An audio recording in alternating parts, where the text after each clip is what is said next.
Hello అండి, అందరికీ నమస్తే. ఈరోజు వీడియోలో చామంతి చెట్లు పించింగ్ చేయడం చూపిస్తున్నానండి. ఈ పించింగ్ చేసి కూడా చాలా రోజులైంది. వీడియో అప్లోడ్ చేయడం కుదరలేదండి, అందుకే ఇప్పుడు అప్లోడ్ చేస్తున్నాను. ఈ ప్లాంట్స్ యూట్యూబ్ ఛానల్ నుండి ఆర్డర్ పెట్టుకున్నానండి. ఈ ప్లాంట్స్ గ్రో బ్యాగ్స్లో నాటిన తర్వాత కొంచెం హెల్తీగా అయిన తర్వాత ఈ పించింగ్ స్టార్ట్ చేస్తున్నానండి. ఫస్ట్ పించింగ్ అనమాట ఇది. 24-25 సాప్లింగ్స్ ఉండేయండి, చాలా వరకు చనిపోయాయి, కొన్ని మాత్రమే బ్రతికాయి. ప్రతి గ్రో బ్యాగ్ లో 3 ప్లాంట్స్ పెట్టుకున్నాను. ఈ గ్రో బ్యాగ్ లో మాత్రం 3 ప్లాంట్స్ సేవ్ అయ్యాయి. మరీ కొసకు కాకుండా కొంచెం పొడుగ్గానే కట్ చేస్తున్నానండి, ఒక 2-3 ఆకుల కిందకే. ఎందుకంటే ఈ కట్ చేసిన కొమ్మ కూడా వేస్ట్ కాకుండా మళ్ళీ ఇందులోనే చెక్కితే అది కూడా ఏనుకుంటుంది మంచిగా. అందుకే నేనైతే కొంచెం కిందకే కట్ చేస్తున్నాను. ఇక్కడ చూడండి ఎలా కట్ చేస్తున్నాను.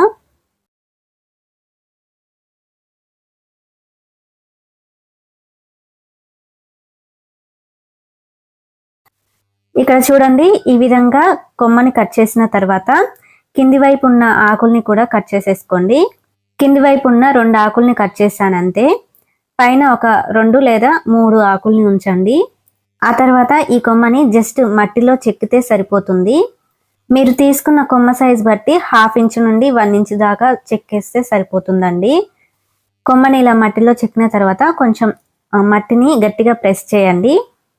ఇలాగే ప్రతి కొమ్మని కట్ చేసిన వెంటనే పెట్టేసేయండి మట్టిలో. మీరు పెట్టిన ప్రతి కొమ్మ ఏనుకుంటుంది.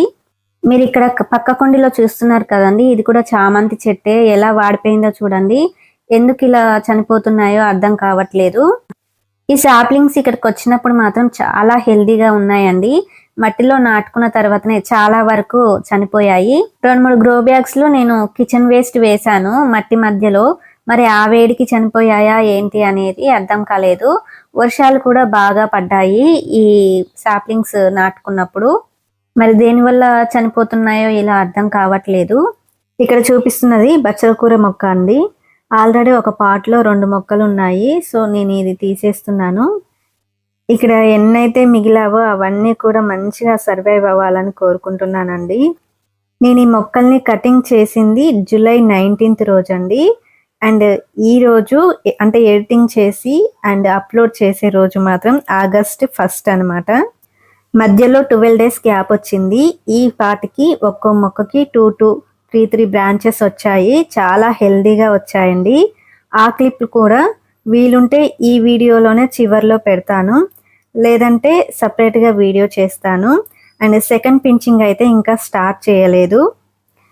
ఇలాగే మొక్కలన్నీ కూడా కటింగ్ చేసిన తర్వాత ప్రతి మొక్కకి ఇక్కడ చూస్తున్నారు కదా, పెద్ద పెద్ద ఆకులన్నీ తీసేయండి. అంటే ఆకులు మొత్తం తీసేయకూడదు, కేవలం పెద్దగా ఉండేవి మాత్రమే, అవి కూడా కింది వైపు ఉండేవి 2 లేదా 3 ఆకులు తీసేయండి. ఇలా తీసేయడం వల్ల కొత్తగా వచ్చే బ్రాంచెస్కి ఎక్కువ బలం వెళ్ళి త్వరగా ఎదుగుతుందనమాట మొక్క. ఇలా చామంతి చెట్లన్నీ కటింగ్ చేసిన తర్వాత ప్రతి మొక్కకి కాంపోస్ట్ వేస్తున్నానండి. ఇంతే వేయాలని అయితే ఏమీ లేదు, 1 లేదా 2 కుప్పెళ్ళు వేసుకుంటే సరిపోతుంది. అలాగే ఈ కాంపోస్ట్ తప్పనిసరిగా వేయాలి అని అయితే ఏమీ లేదండి. నార్మల్గా కటింగ్ చేసి రోజు వాటర్ పోసుకుంటే సరిపోతుంది. నా దగ్గర కొంచెం కాంపోస్ట్ ఉంది కాబట్టి ప్రతి మొక్కకి 1 లేదా 2 గుప్పెళ్ళ దాకా వేశాను. పాడైపోయిన అరటిపండ్లు ఉన్నా కూడా కటింగ్ చేసినప్పుడల్లా మట్టి తోమి పెట్టేస్తే చాలా హెల్దీగా గ్రో అవుతాయండి ఈ చామంతి మొక్కలు అనేవి. కాంపోస్ట్ లేని వాళ్ళు అలా కూడా ట్రై చేయొచ్చు. అంతే, ఇక సెకండ్ పించింగ్ చేసేటప్పుడు కూడా వీడియో తీస్తానండి. ఆ వీడియో మాత్రం త్వరగానే అప్లోడ్ చేస్తాను. మీకు మాత్రం ఈ వీడియో నచ్చితే లైక్ చేసి సబ్స్క్రైబ్ చేసి రెగ్యులర్గా ఫాలో అవుతూ ఉండండి. ఇంతవరకు కూడా ఓపిక్గా స్కిప్ చేయకుండా చూసినందుకు థ్యాంక్ యూ వెరీ మచ్.